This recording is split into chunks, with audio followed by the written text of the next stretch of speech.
Hi there, this is Tony from pianotone.ca, and in this video I want to let you know how to take advantage of the built-in audio interface on both the Yamaha P-125 digital piano and the Yamaha PSR-E 373 arranger keyboard to record high-quality audio as opposed to MIDI without the need for an external audio interface. I'm going to be using GarageBand on my iPad for the recording software, but this video will apply to other recording apps or software, and it will also apply to PCs and Macs as well. So let's check it out. So just in case you're not aware of the differences between MIDI recordings and audio recordings, here's a really quick explanation. MIDI data is the data of what you are playing on your keyboard. It's not the sound of the keyboard. That data is then usable in MIDI compatible software like GarageBand. And the software is going to use sounds that are built into the software to recreate the sound of what you played from the MIDI data. So here's an example of what MIDI data looks like. I use my piano to record this, but the piano sound that you're going to hear is from GarageBand's sound library. It's not the sound of my piano.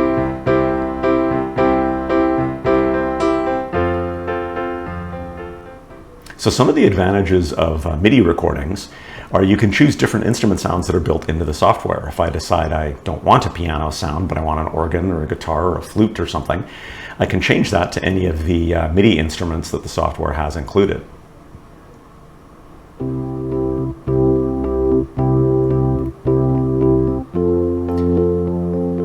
And one of the other advantages is you can actually edit the MIDI data itself. So if I played an incorrect note, I didn't hold the note down long enough, etc., or I played it out of time, I can go in and just fix that. Okay, so audio recordings, an audio recording is the actual sound from your keyboard. You can still use audio data in software like GarageBand, but you cannot do things like change the instrument or edit the notes, etc. It's basically just a sound wave file. It's a recording.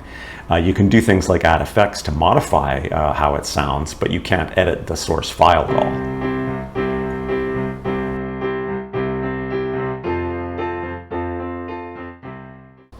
So pretty much every keyboard nowadays will have a USB to device port, and then you use a cable like this. It's like a standard printer cable to connect to a PC or a Mac onto the USB port, or if you're connecting to an iPad like I am, then you use a lightning adapter, and then that will just plug into the USB side, and then now you can connect it to your iPad. Now on almost every keyboard, that connection is going to be MIDI only. So to record MIDI data in an app like GarageBand, all you need to do is just directly connect your keyboard with that cable and you're ready to go. Now note that if you're recording MIDI, you will want to use speakers or headphones connected to your device, not to your keyboard, and you will want to look up in your keyboard manual how to set local control to off. This will mute the sound from your keyboard, so you only hear the MIDI sound from the software as opposed to hearing both the MIDI sounds and your keyboard. On the P-125 digital piano, you can turn local control to off by holding down metronome and rhythm and pressing the C5 key, which is 2 C's above middle C. For the PSR-E 373 arranger keyboard, just scroll through the function menu and you'll find that local control setting. But to record audio on most keyboards, you're going to need another device called an audio interface in between your keyboard and your recording device. Something like this Roland Go Mixer Pro, which has an audio interface built into it that I'm actually using right now to record this video. The basic idea is that you use an audio output from your keyboard, either from the headphone jack or from preferably line out ports if your keyboard has that, to send the sound of your keyboard to the audio interface. And then the audio interface will convert that analog audio stream to a digital audio stream, like a WAV file that your device can understand, and sends that digital audio to your device, just like I'm doing right now, through a USB connection. I do have another video on how to set up an audio interface that I will link to in the description below. So that's why having an audio interface built into your keyboard is such an awesome feature. You don't need the external audio interface device, since your keyboard can send audio to your recording device directly. Okay, so I am about to get into the actual example now, but since I will be demonstrating this on an iPad, I should mention that if you're going to be trying to do this on a PC or a Mac, then you will probably need to download the proper driver for your keyboard and computer from Yamaha's website. This step isn't necessary on an iPad. If you find your keyboard on Yamaha's site and then you follow the link to downloads, then you should be able to find and download and install the correct driver. And there may be some additional configuration that you need to do within your recording software to point or select the correct driver. You'll have to look into that on your own. Okay, so here's how you can set up an audio track with the P-125 in GarageBand on an iPad. Some of these steps may seem like they might be a little bit of overkill, but the order is actually important to save some frustration.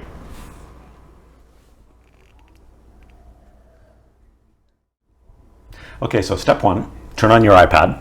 And if you are using headphones or speakers to monitor your recording, which you're probably doing from your iPad's headphone jack, as opposed to using the iPad built-in speakers, you want to disconnect them. Seems strange, I know, but trust me, GarageBand will often get confused between whether you've connected headphones or some type of audio input device to that port. So step two, connect your keyboard to the iPad using the USB cable and the lightning adapter, which I've already done.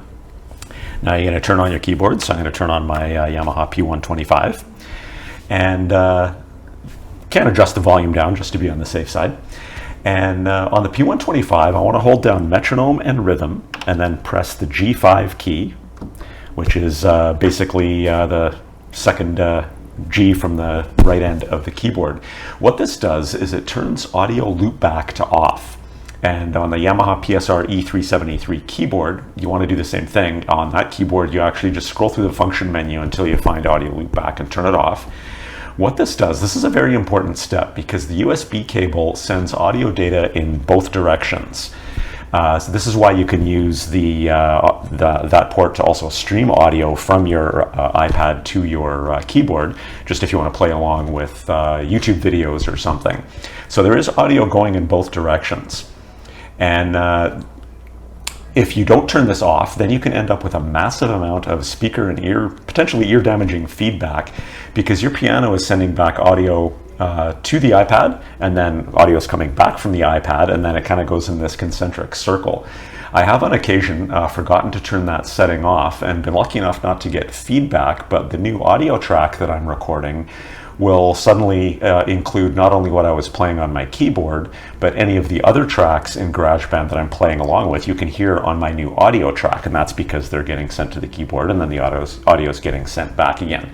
So you want to make sure you turn audio loopback off.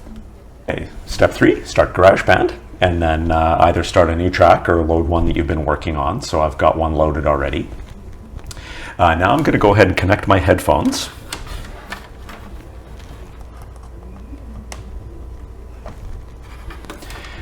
Now, if you get prompted for audio device connected, say turn on monitoring. And now I want to add a new track. Now this is the part of GarageBand that's really not terribly intuitive, because when I click on plus to add a new track, you might think, well, I'm playing a keyboard, I should choose keyboard. Seems intuitive, except that is just going to be if you want to record MIDI. So if you do want to record a MIDI track, that's what you're going to choose.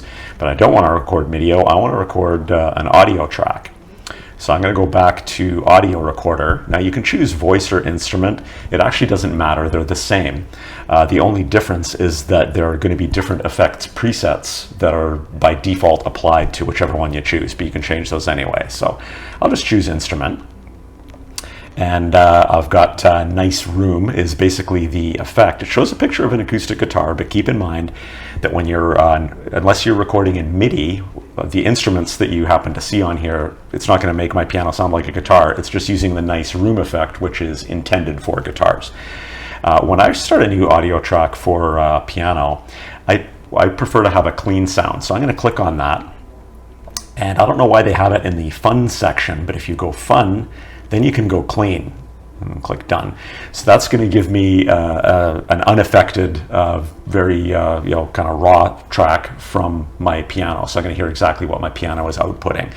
And I like to do it that way, so I can start with that, and then I can add all sorts of different effects later and choose any of these different effects presets that I want.